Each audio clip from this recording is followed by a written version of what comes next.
All right, so today's seminar, the way I'm going to do this, don't ask questions in the middle of it. When I get to kind of the end of each little chapter, I've got like spots for notes or questions. So in the meantime, if I'm talking and you guys think of anything, just because I'm already pretty bad about derailing myself, I don't want to get spun off on too many side topics. Just write down your questions, write down anything you want to clarify or you want further information on, and I'll break that stuff down as in-depth as I can. But use the notes section at the end of each kind of little chapter or subdivision. And then after each section, I'll stop and see if there's any questions or anything you guys want clarified or anything like that before I move on to the next step, okay? Awesome, good. Okay, so today we're gonna be focusing on just kind of talking about understanding different messages from the body, right? So CNS, which you're gonna see all throughout all this writing, is our central nervous system, which is what's doing most of our communication for our body, right? And giving us messages and signals and responses. And so just because it's easy to come in and dive in, get 2-3 months into working out, right, but still not actually know that much about how to decipher the messages your body's telling you, it can bog down a lot of the process. It can bog down the nutrition piece because you think you're hungry when you're not, right? It can bog down the recovery piece because you're not recovering or you don't know how to recover as well as you should or when you should be or when that threshold is hit, right? So we're just going to try and break open as much of that stuff as we can today and just trying to dispel some of the mystery behind some of this stuff, okay? So the first thing we're going to talk about today, just because it's probably the biggest one, is hunger signals, right? Now, I'm not going to go verbatim off this writing, right? That's there more for you guys so that you have some more in-depth stuff. I'm going to talk on it more of a surface level, and then if you guys want more in-depth, I have that in the writing, or if you want me to expound on a piece, like I said, ask questions at the end of each section, and I'll expound on those pieces, right? So first off, a hunger signal. A lot of times, we experience a couple different things. Now, the biggest thing is figuring out, is it actually a hunger signal or is it something else, right? So like I said, I've got that all broken down in the writing, but the main thing is 9 times out of 10 it's dehydration. We get the same signal from the body. We get that growling and that kind of pit in our stomach, right, when we get a hunger signal, but a lot of times dehydration has the same signal. The first thing to keep in mind about the central nervous system is it doesn't have context for a lot of the messages it sends. So first off, right, especially in the beginning, if it's not something we're acclimated to and we find that we're on a new diet or a new calorie deficit or whatever it may be, and we're getting hungry a lot, one, make sure we're hitting our water intake for the day, right? If you're not sure, the simple rule I give a lot of my clients is drink 10 ounces and then wait 10 minutes, okay? Drink 10 ounces, wait 10 minutes. If you're still feeling that signal, then it may actually be hunger, right? And that way we can at least kind of scratch off, oh, well, I'm not hungry, I'm just dehydrated, right? And that's usually a tool I lean on myself whenever I'm starting to go through a cut, whether for competition or if I just want to trim up a little bit, is when I do start getting hungry, the first thing I do is I chug one of my like 20, 30 ounce bottles. And then if I'm still hungry after that, then I'll get a little snack when I'm done with the client or whatever it may be. Okay? So knowing when you're actually hungry and when your body is sending you mixed signals based on input from your brain can be a challenge. People have always dealt with temptations to eat, but one of the biggest things to keep in mind is that nowadays, you don't have to go far to scratch that itch, right? Before you had to get up and you had to go make a meal if you wanted to binge eat or get off track, right? But now we have snacks, we have Uber Eats, we've got delivery in every possible way. We've got fast food surrounding our workplaces. It's not really hard to get off the beaten path, right? It's not hard to fall off track. So we need to make sure that we're kind of checking all those boxes beforehand and actually making sure that we are establishing this is actually hunger, and then figuring out why we're hungry and, you know, kind of solving the problem and not dealing with the symptoms every single time they come up, right? The biggest thing with hunger signals is, like I said, the central nervous system doesn't have context for a lot of pieces. So it's probably one of the biggest differentiations to make is that your body is not saying you are hungry, it is saying there is space, right? And that's a huge difference, right? Because like I said, the central nervous system doesn't have context. It doesn't know that you're craving something. It's simply saying, hey, we're, you know, let's say 40 years old and we have 30 plus years of bad habits, right? The stomach, like anything else, is a muscle and it stretches, right?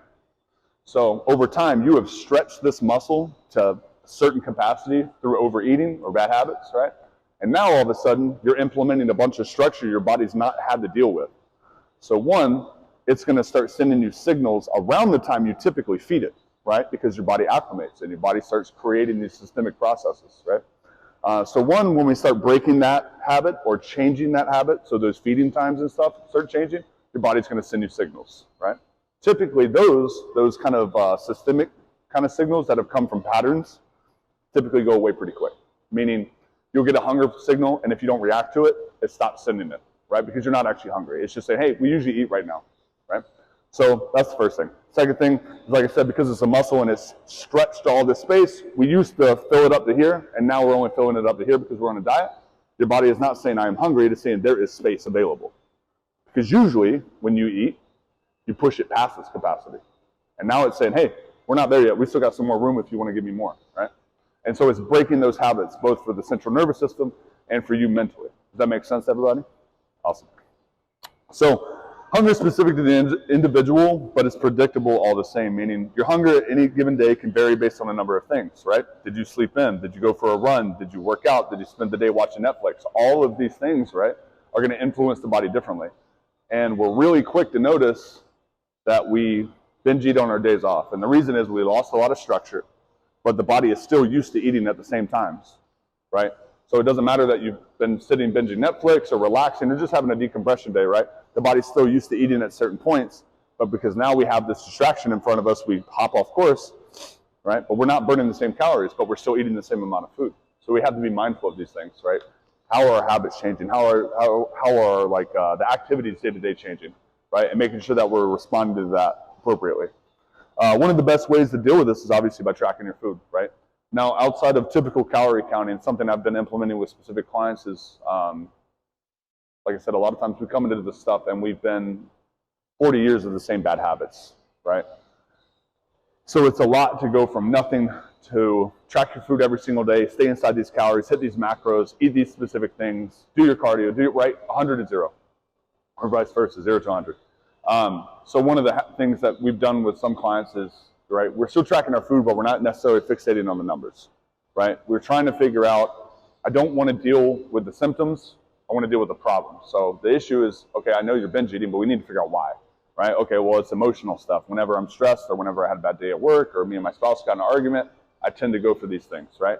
So what we started doing was, I have my client, she tracks her food, but she's just writing what she eats, and then she's writing what state of mind she was in. Was she in a good mood? Was she happy? Did she just have an argument? Did she have a long day at work? Did she do 2 hours overtime? Learning to have context to what we were eating and why we ate it, right?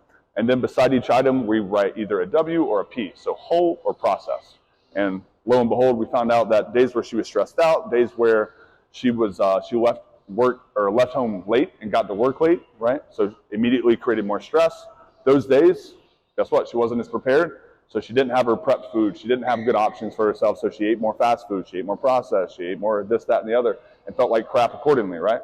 But because we were tracking these things, we were writing down what we were eating, what the state of our headspace was around those situations, and any environmental changes. So like I said, being late for work, having arguments at work, getting reprimanded by her boss because she was 30 minutes late. All these pieces start to make sense, and we find out we're now able to start mapping out kind of why things are going wrong. And then we can say, okay, well, if this is the problem, how do we deal with this, right? So the problem isn't the overeating, the problem is whatever's causing it, right?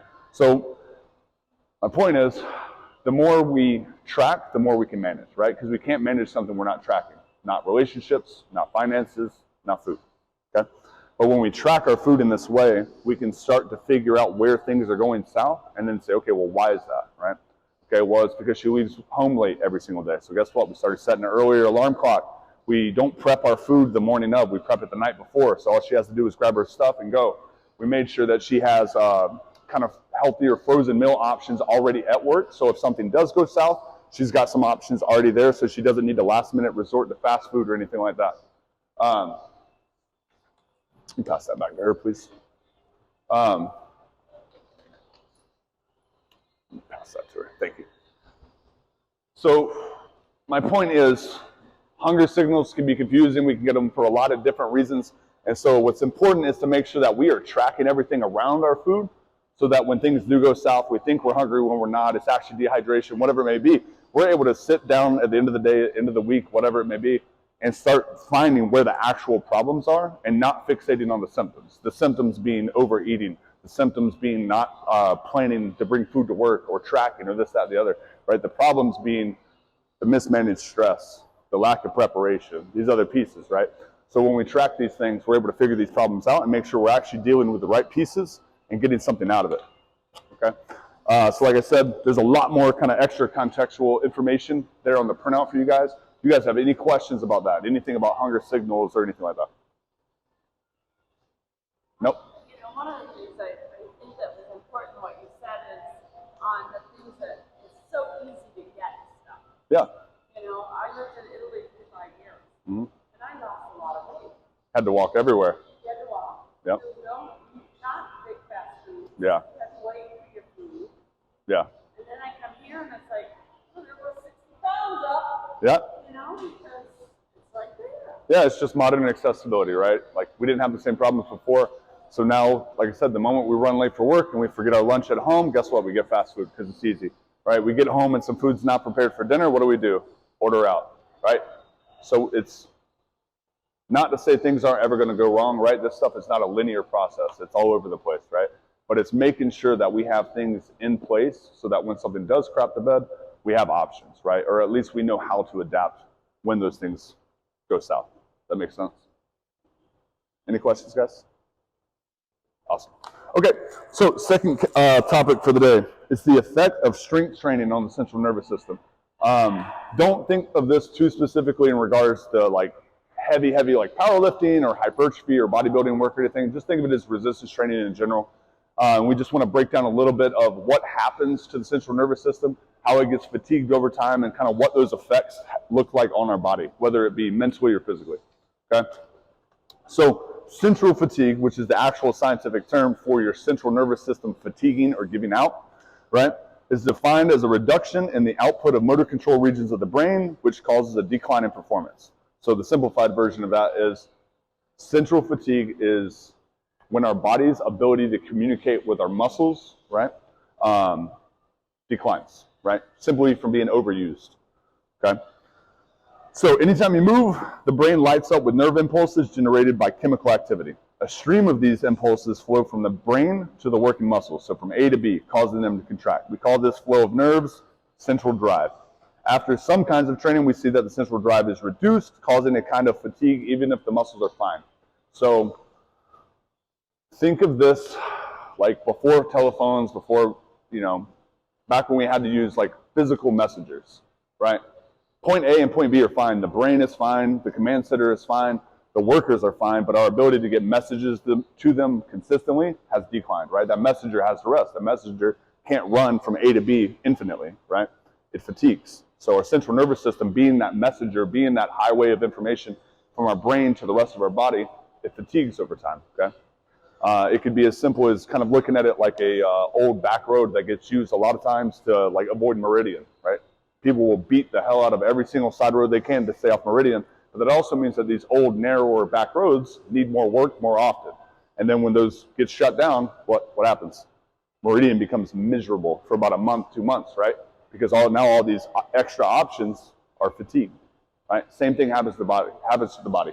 The body is, especially when we come in and we start going 5 days a week, lifting, 5 days a week cardio, we're reducing our calories, we're doing X, Y, and Z, right? The central nervous system, all these highways, they start burning out one after the other. And what ends up happening is now every main road we have for all this extra resources, all this extra nutrients, recovery, now they're all under maintenance at the exact same time. So we start recovering slower. We start having worse workouts. We see our weight loss or muscle gain start to plateau, right?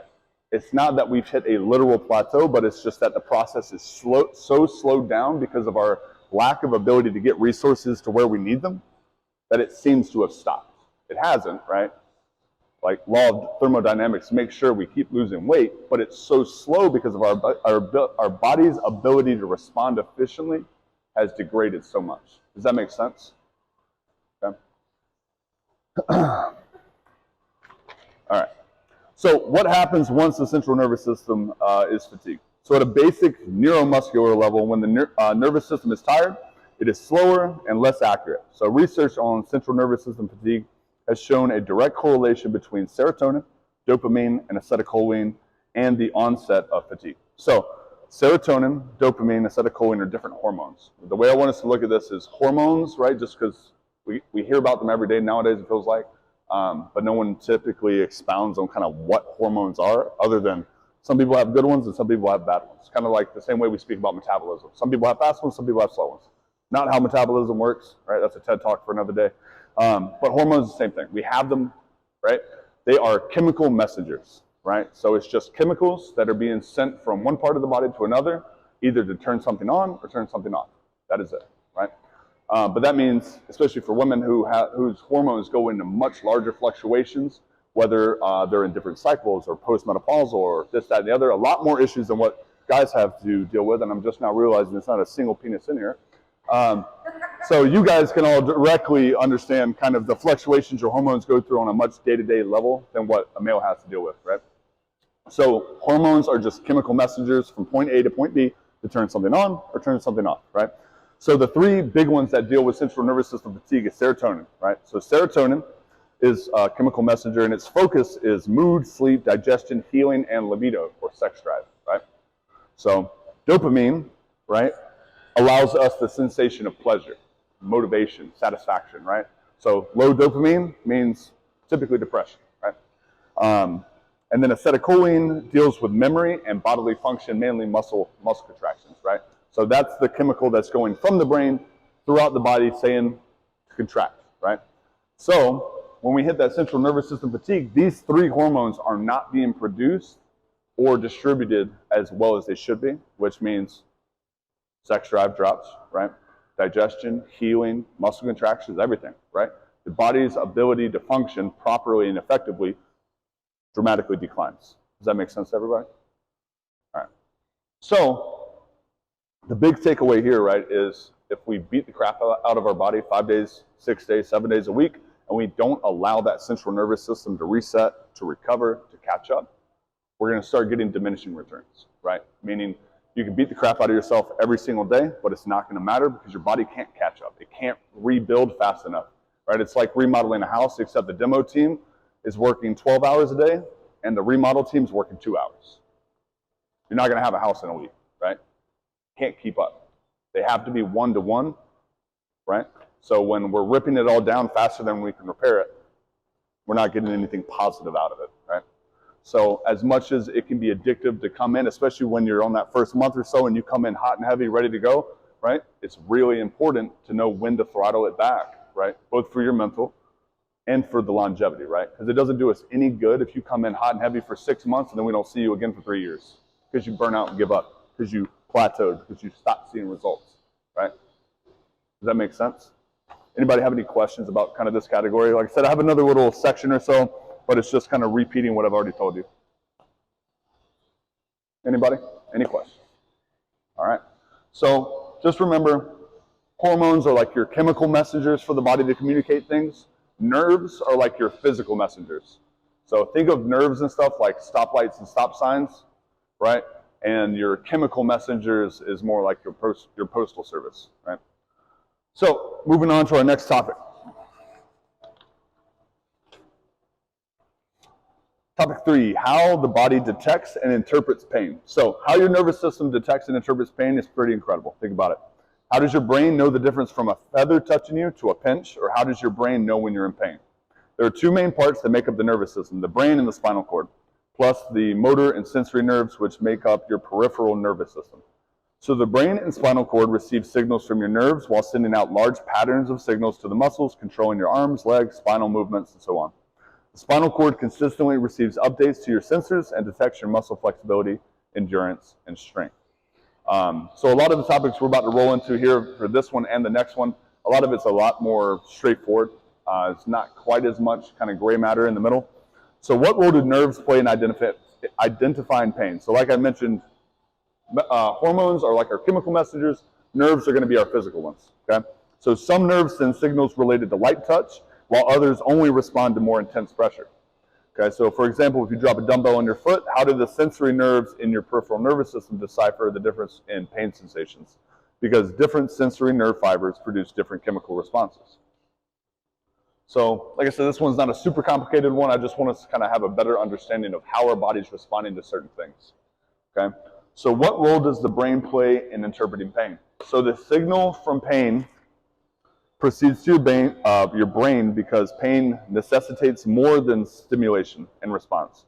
The goal of the pain signal, once it reaches your brain, is to get the thalamus, which is thalamus's job is to direct the signal to different areas of understanding, at which point some areas in the cortex figure out where the pain originated and compares it to similar types of pain. So this is probably the smallest section out of the entire thing, but the main thing I want us to understand is that memory and pain and sensation tie together a lot, right? Because that's how the body learns. So when we apply certain types of pressure or certain types of pain, that gets kind of locked away and attached to different memories so that the body understands in the future how to interact with that sensation or interact with that pain. And that's kind of what we talk about when we say muscle memory, right? It's doing something enough that the body kind of remembers what that sensation feels like and attaches it to something. And the reason being, that's part of kind of our defense and survival mechanism, in that our body doesn't have time every single time something goes sideways to sit and think through a series of processes. So it wants to take as much of that as it can and attach it to memories and sensations and nerves, right? So that the moment something triggers and happens, our body knows how to respond to it, or at least knows how to respond to it in a way that we have before, right? To cut that response time in half and respond effectively. Does that make sense? All right, guys. So the last topic, understanding how the body deals with injuries. So this is one I've been talking a lot about lately with a lot of my clients.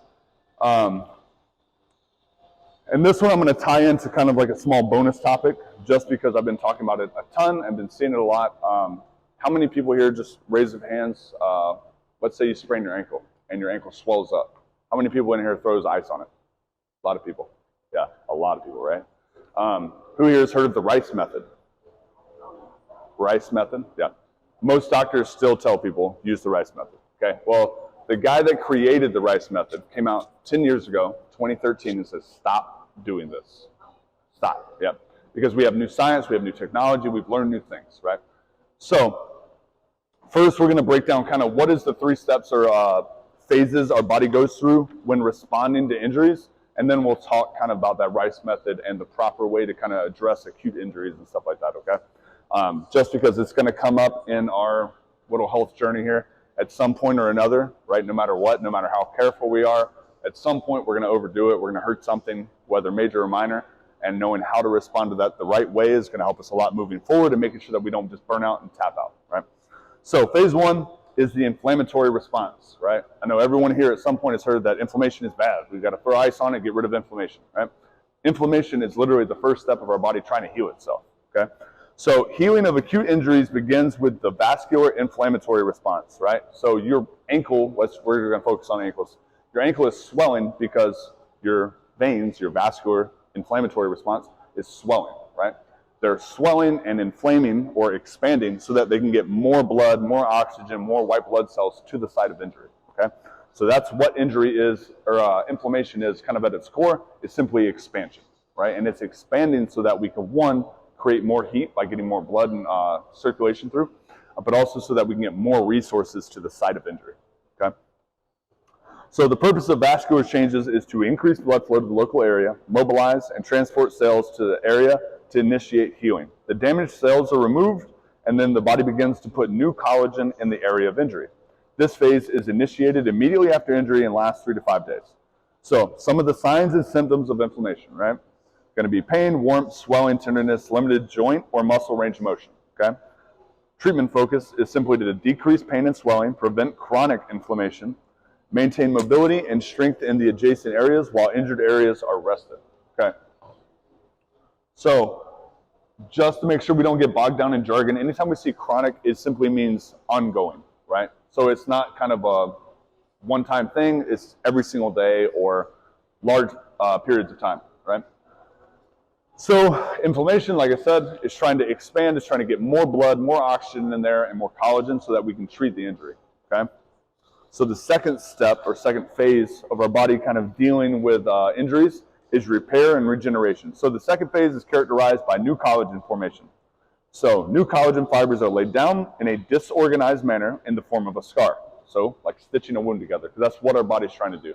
Collagen is what our body uses to repair connective tissue between tendons, right? It's good for our skin, hair, and nails through the means of elasticity, right? And it's kind of what our body uses as like a liquid bandage to create scar tissue. So scar tissue is a good thing, right? We'll go further into that and talk about some of the negatives that can kind of come from it. But when we have a scar that is collagen deposits in your body, basically stitching the wound back together, right? So there are weak links between each fiber, thus the new tissue is weak and susceptible to disruption by overly aggressive activity. This phase lasts from 2 to 8 weeks. So this is externally like a scab, right? That's your body trying to stitch it back together, seal it back up, keep all the good stuff in the inside, keep all the bad stuff on the outside, right? So less warmth and swelling, tenderness starts to decrease, pain felt with tissue resistance or stretch of the tissue, okay?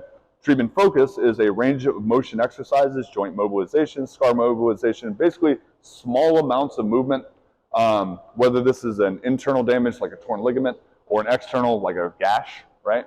We want to slowly move it. We want it to move and shift, right? Because that's going to make the scar more flexible, and it's going to make the body push more resources to it by increasing muscle contractions, right? It's going to make the body push more blood, more oxygen, more white blood cells, and resources to the injury. So phase 3 is remodeling and maturation. So as healing progresses, the tissue continues to remodel, strengthen, and improve its cellular structure. There is less new collagen formation, but increased organization of the collagen fibers and strong bonds between them. Tension becomes important because now new collagen must orient along the lines of stress to best accommodate the loads required for function. The end of tissue remodeling is unknown and may take months or years for completion. So literally just the process of scars being made, right? And understanding what their purpose is, and that is the body trying to stitch pieces back together.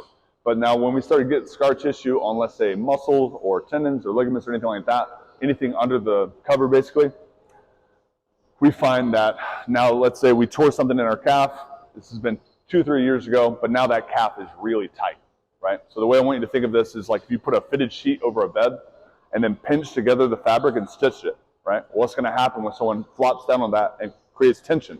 That stitch is going to pop, right?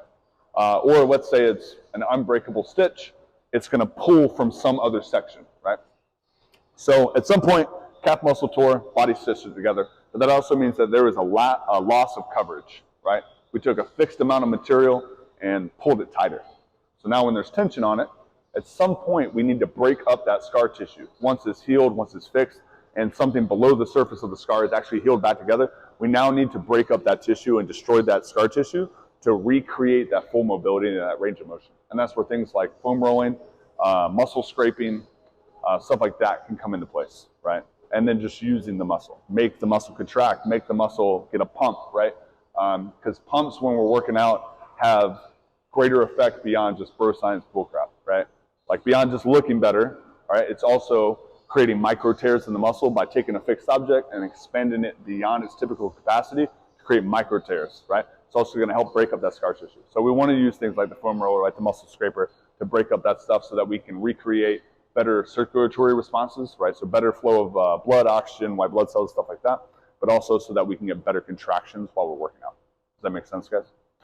Okay. So we've learned today that the inflammatory response is important, vital, right? Both for recovery and for rebuilding muscle tissue, right?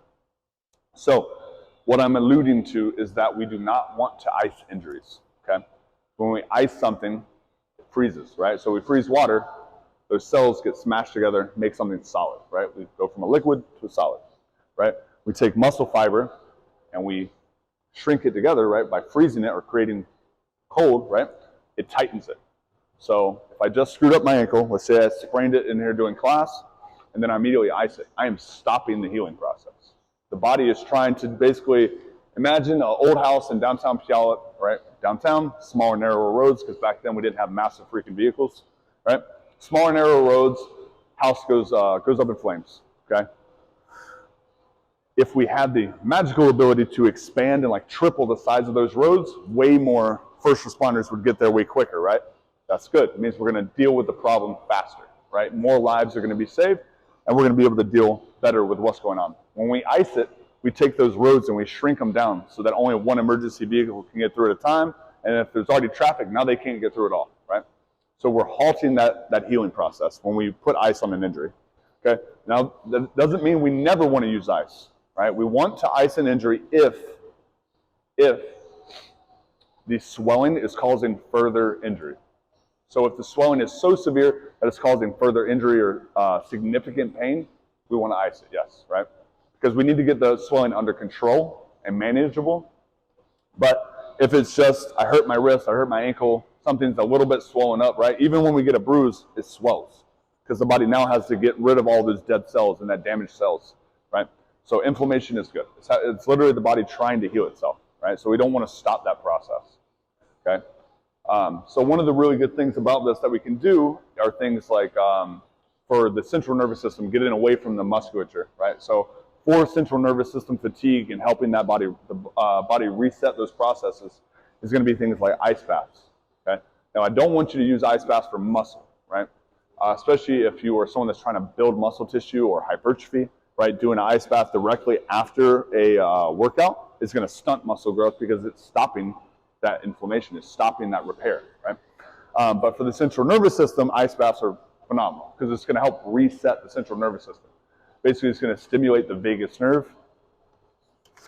And the vagus nerve is kind of like the piece that primarily focuses on communication between the organs and different primary functions of our body. So if that can get refreshed and engaged, everything else is going to communicate cleaner, communicate better. Which is why if anyone's ever like woken up first thing in the morning, couldn't wake up, hopped into like a cold shower for like just a couple seconds, when you come out, you have a ton of energy. It's because it forces that survival instinct. It forces the instigation of that vagus nerve and basically makes the body wake up, right? It jumps into kind of like a miniature fight or flight, but it's going to help us get everything rolling, get moving, okay? All right. Any questions? I know we were all over the place. Yes. In what regard? Like acute injury, so like an ankle or something? Yeah. So 9 times out of 10, if someone gets one of my clients hurt something, most times I'm telling them if it's like, especially like necks, right? And they're really stiff and they can't turn. I tell them use heat, right? Because heat is going to increase circulatory response, so better blood flow. Better, it's going to allow the muscle fibers to expand and loosen, right? Which is going to help get rid of tension, whereas the ice is only going to tighten it, right? Now, if it's something more serious where we do need to control the inflammation, we need to ice it some, absolutely. We want to cycle every 15 minutes or so. A lot of times, especially my clients are going to hear me tell them, movement is medicine, right? If my ankle's, crapped up, I sprained it or whatever it may be, I want to use it. I want to move it. I want to do everything and anything that doesn't hurt because that's going to increase the blood flow. It's going to increase the resources, white blood cells, so on and so forth. What else? What we got? All right. Torn ligament? A little more severe. You're typically not going to be able to put a whole lot of weight or tension on it in the first place, but the same kind of thing exists, right? We want to protect the joints. We want to protect ligaments. Muscles we can beat the crap out of. So if it's that severe, like an entire ligament is torn or torn away from like maybe the site locations like the bone, we want to kind of cycle heat and ice depending on how severe the response is from it. But we still want to do anything and everything we can that doesn't hurt. So it's going to allow more resources to flow. Any questions, guys? As it relates to like hormones and stuff, yeah. Maybe I was thinking about getting a blood panel. Yeah, absolutely. To make sure that yeah. I recommend a lot of my people, if you have the means to do so, get it done. Like there's not really a reason not to, right? To get blood panels done, and they're relatively inexpensive nowadays, even if you don't have health insurance. If you can do it every 2 to 4 years, you should do it every 2 to 4 years. Have an idea of where everything's going, especially with, like I said, with women, just because you guys have so many extra processes that are going on that are regulating these things or throwing them off. So the more we can track and manage it, the better, right? Just for example, so I'm on testosterone replacement therapy just from years of combat and stuff like that. Body got messed up one way or another. Testosterone for someone my age is supposed to be 600 to 900. Mine was in the low 200s, which means focus goes out the window, right? Ability to have motivation and drive goes out the window. Libido goes out the window, right? It affects a lot of things. So being on top of that stuff the best we can so that we can find some kind of way to circumnavigate maybe the issues we're seeing is always going to be a big help, both personally and then anything you do here. If you guys have any questions, don't limit it to the topic today. So if you guys have questions about food, nutrition, training, injury response or anything like that, please ask, right? That's the point of these things, is to get you guys in front of us. So, like every once in a while, like some get hurt, and then Cody was saying they have that like vibrating ball kind of thing. Sure. What does that do to the muscles? So, using things like massage guns or the vibrating balls, usually the ball is to hit low, like on the back, because you can pin it against the wall and hit a spot you can't really reach comfortably with your hand. But the idea is acoustic or percussive therapy. For muscle fatigue or muscle response or recovery, the idea is that it is increasing blood flow, right? Through the acoustic beating or percussive therapy on the muscle is going to increase blood flow, right? Which is going to allow the muscle to loosen up and relax. So like doing jujitsu the other night, I had a really bad calf cramp somewhere mid-roll. And then when I came home, obviously, it was still knotted up really bad. I can stretch it all day, but think of stretching as kind of brute force. I'm just taking it and pulling on it, trying to force it to do what I'm asking it to do. Whereas when I use the massage gun, it's going to create that percussive therapy and allow the vibrations to ripple through the muscle fibers and relax. Because when something knots up or cramps, think of muscle fibers like hair, right? If you have long hair and I just tussle your hair and pull all through there, or I take two ends of it and I contract and relax, something's going to get knotted up, right? And not too often does that get fixed by just brute forcing a brush through the knot, right? I have to go in, I have to loosen it up, not create more tension. So when I'm using things like the massage gun, like percussive therapy, it's going to allow those vibrations to ripple through the muscles, which is going to allow them in a much softer sense to relax and contract rapid fire and be able to work those knots out while also increasing blood flow, which is going to let them relax and expand more. So I find that like shins have issues. Would that be something that would be beneficial to utilize? Are we finding that the shin injuries or pain or discomfort even comes? Like if I touch or something. I mean, it's not. Yeah. I'm saying more, are we finding it after working out, or is it just forever, like always? Like after I'm working out. Okay. Like, typically like a lower body day? Okay.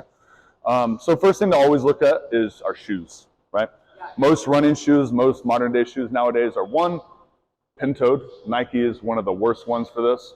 And then almost any kind of athletic shoe is on like a 25-degree heel incline, which means my calf doesn't get to do its job. My calf's job is to calf press my step, right? Every step we take is basically a calf press.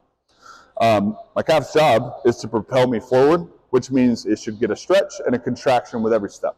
Now, when my foot is already here, now it doesn't need to push my foot. And then a lot of them, look down at your shoes if you're wearing athletic shoes or running shoes. Tell me what the toe does. It pulls away from the floor, right? That toe lip. And its job is to roll your foot. So now your muscles are doing even less. Your Achilles tendon is not getting stretched, right? You're not creating dorsa or plantar flexion. So meaning your foot is not bending the way it should be bending. So a lot of times, look at our shoes. Modern shoes are pretty garbage when it comes to actually taking care of our feet and our body, because it's trying to cut away processes and be more efficient. But what it's doing is removing things that our body is designed to do, right? And taking it to a much simpler sense, right? Anytime you replace something the body does on its own, it will stop doing it, right? Use it or lose it. So we stop using a function of the body, it stops applying resources. It stops helping it recover because it says, well, clearly you've got it, right? You start taking too much melatonin to help you sleep, right? It's a hormone that the body naturally makes that tells your brain to shut off, right? You start dosing melatonin every single night because you can't sleep, because you've got crap habits, but you're jumping to the symptom and not the problem, right? Your body will stop producing melatonin, right? And now you will never sleep unless you take melatonin, right?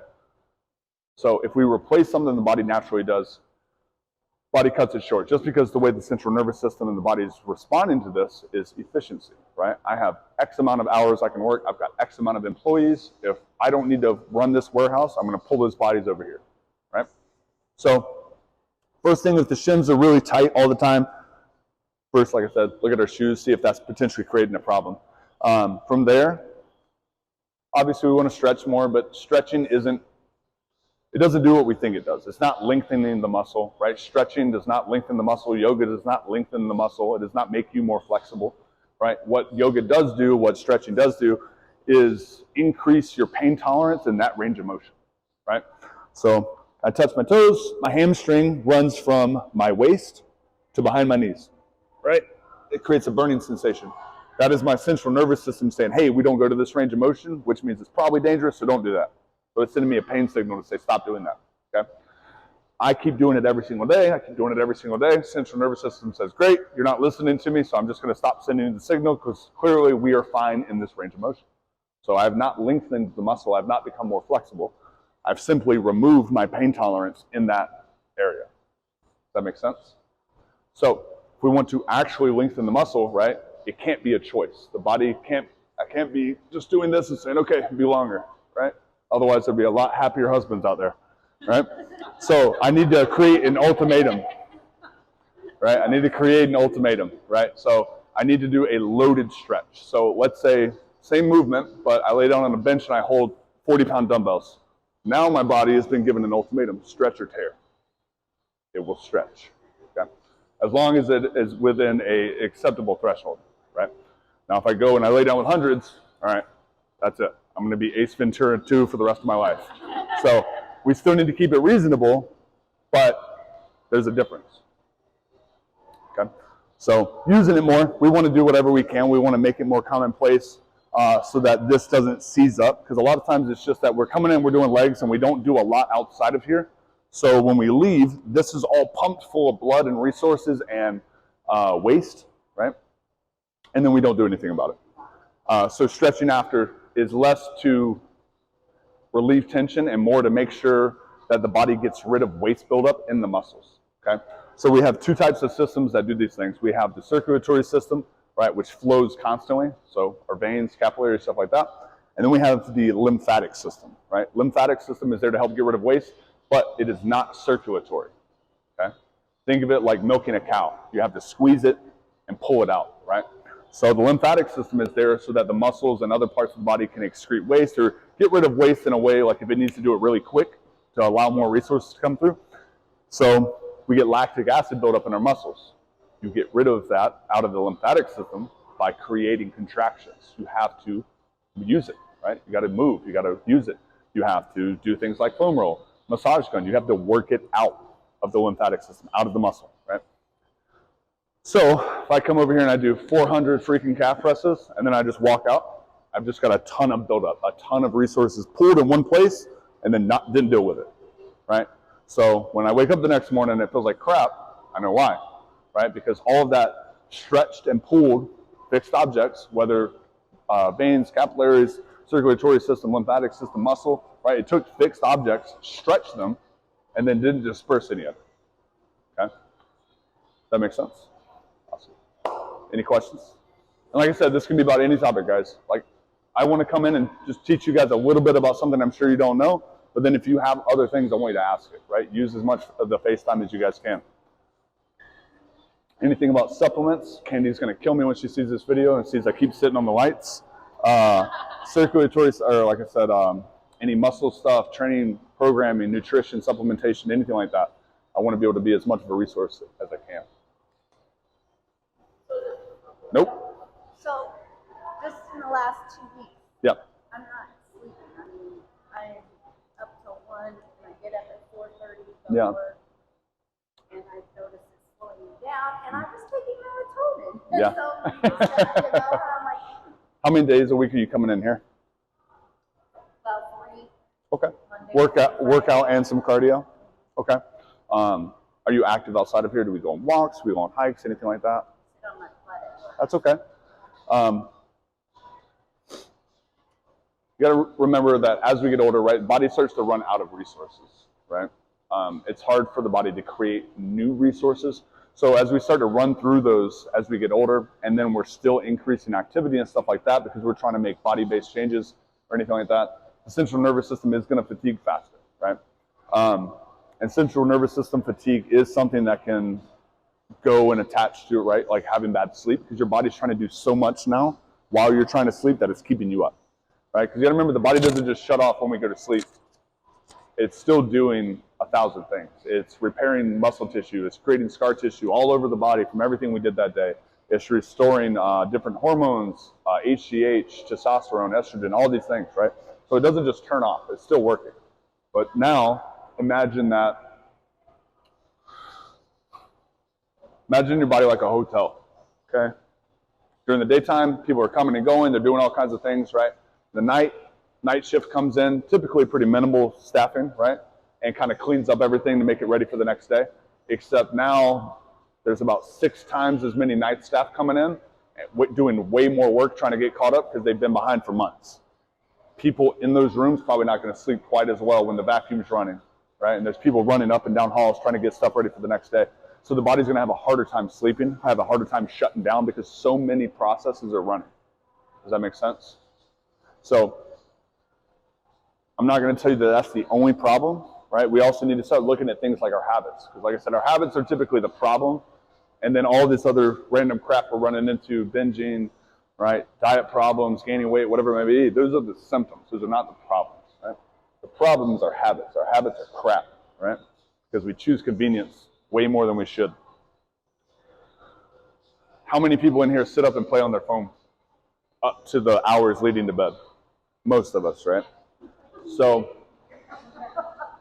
blue light, which any type of electronic and most type of LED lights and stuff emit, the brain recognizes as sunlight. And so it stops melatonin production when we see blue light because it thinks sunrise. Oh, we need to wake the body up. We need to get up, right? So your body's choosing productivity. So when we sit and we watch TV before bed, we're playing on our phones before bed, we're doing anything with blue light around us, or even just having crappy LEDs in our bedroom, right? The body is saying, oh, don't produce melatonin. We've got stuff to do. It's daylight. It's middle of the day. Why would we go to sleep, right? So we need to be mindful of stuff like blue light. We need to be mindful of creating habits, right? There's a book I'd recommend. Anyone that struggles with any type of habit, anyone struggles with like getting good sleep, you can get on Amazon for like $12. A book called Atomic Habits, okay? Super, super good read. And it's Atomic, like the bomb, Atomic Habits. And what it's talking about is creating good habits and dedicating spaces for certain things, right? I found that I was really bad. I don't remember the author off the top of my head, but the moment you type it in, you're going to have like 30 of the same book pop up. It's about dedicating spaces to specific things and creating regimens so that your body has to do less guesswork and can just kind of shift into certain modes when it's supposed to, okay? So for me, it was when I'm in my office, I was having a hard time choosing to work or to relax, like play video games or do whatever, right? And so for me, it was separating those two things. So when I'm in my office, the only thing I will do in my office is work, right? I moved my gaming computer to a separate room, consoles to a separate room, TV to a separate room, stuff like that. When I'm in the living room, I'm only there to decompress. We won't have serious talks in there. We won't talk about finances in the living room. We won't talk about any of that crap, right? If we want to talk about anything serious, we'll go to the office and do it. We're keeping all these spaces for separate things, right? The bedroom, there's no TV, right? I'm not bashing anyone who watch TV before bed. I've only recently started changing my habits in that regard. But I removed the electronics from the bedroom, right? I don't play video games in the bedroom. We don't hang out. We don't decompress in the bedroom. The only thing we do in the bedroom is I'll read for about 30 minutes before bed. I sleep, and marital transgressions. So the big thing is to keep these spaces kind of sacred for what their purpose is, so that when I'm in the bedroom, my brain's not trying to figure out which of the 30 things I'm doing in there. If I'm in my bedroom, it says, oh, I know we're going to sleep, so it can immediately kick those processes on, starts melatonin production, starts bringing my energy down, shutting off other parts of the body that I don't need because I'm going to sleep, right? But that travel time of that message gets so much faster because it knows now, instead of 30 things that could take place in here, it knows I'm doing one of 3. And none of them do I need a ton of energy for, right? So it can start kind of winding my body down. So for me, it was, I have an alarm that goes off at 8:30 because I go to bed like an old man because I hate being tired at work. So at 8:30, my alarm goes off. Every single electronic gets shut off. Phone goes in the bedroom, plugged to the charger. I have red lights in my bedside table and throughout the house. I switch all the lights over from normal LEDs to red warm toned lights because the same way the body acknowledges blue light with sunlight, it acknowledges red light with sunset. And says, oh, it's bedtime, right? So I start relaxing my body, start bringing down the amount of stimulus around me. And then once I foam roll and I do mobility work and stuff for about 15 minutes, I hop in bed for 30 minutes and I read. Me and Kels catch up on our day and anything that's been going on, and then we go to sleep. And for me, that cut down a lot of the noise. It cut down a lot of the laying in bed for an hour and a half before I could get my body to wind down and watching TV in the meantime. I got rid of the distractions. And the last thing for me was I fixate on stuff a lot, and I have a really hard time relaxing if I know there's 30 things I have to get done tomorrow, because I want to make sure I don't forget them. So I keep a journal by my bedside, and for me, anything that comes to mind, I can put it down for the next day, because then once I've unloaded it, I know I'm not going to forget, and I can let go of it mentally, and I won't fixate on it in bed. But anything that pops into my head that I want to make sure I do tomorrow, or I want to take care of, or whatever it may be, I write it down in the journal, and once I put that off to the side, for me, I can relax a lot better, because now I'm not trying to keep 30 pens floating for me to wake up to the next day. So how does that help you? Because you just recently just started doing that, right? Yeah. So how has that been helpful? For me, it's been really helpful, because like I said, I'm not trying to keep 30 tabs open in the back of my head and maintain those tabs after going to sleep. Sleeping better. Yeah. It helps you relax, because until that's like breaking down and out, Yeah. then your body and your mind are like, Yeah, and I treat a lot of things that way. Like even on my day off, it drives Kels crazy, and the neighbors probably hate it too, but I'll get up at 5:30 and I'm cutting the grass at 6 a.m. Because if my goal is to relax that day until I know like all these chores and errands are done, I can't turn my brain off and decompress. So I'll be cutting grass at 6 a.m., mowing the yard, doing every little thing, and everybody else is like, what in God's name is happening? Yeah. So, yeah. So the concept stays the same, right? Like before we can relax, before we can decompress, before we can fixate or focus on what we want to focus on, we got to make sure all the distractions are gone. And the only way that changes is by changing our habits, changing the structure of our day. Go ahead. because I know right now we're summertime, I get up at 3 in the morning. By the time I go to bed at like 7 o'clock, it's still bright as hell. That's how we do it. Yeah, for me, like I said, it's less stimulus, it's more relaxing tones of light, it's more warmer tones, and it's not as bright, it's not hard on my eyes, and I already deal with really bad eye fatigue in the first place. So it helps relax there, and it's still plenty of light for me to like read without straining my eyes or anything like that.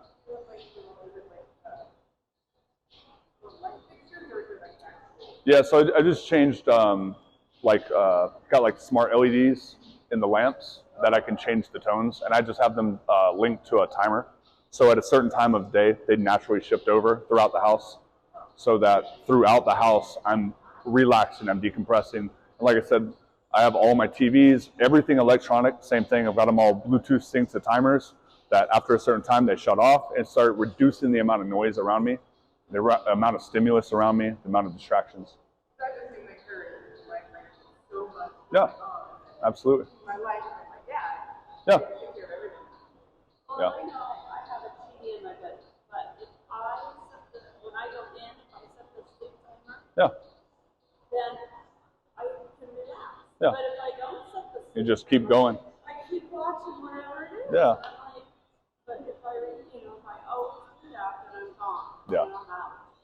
Big thing is if you don't change your environment changes you, right? It's like a rubber band. It snaps you back, right? So my clients that struggle with binging chocolate, guess what? Get it out of the house. Don't have it available, right?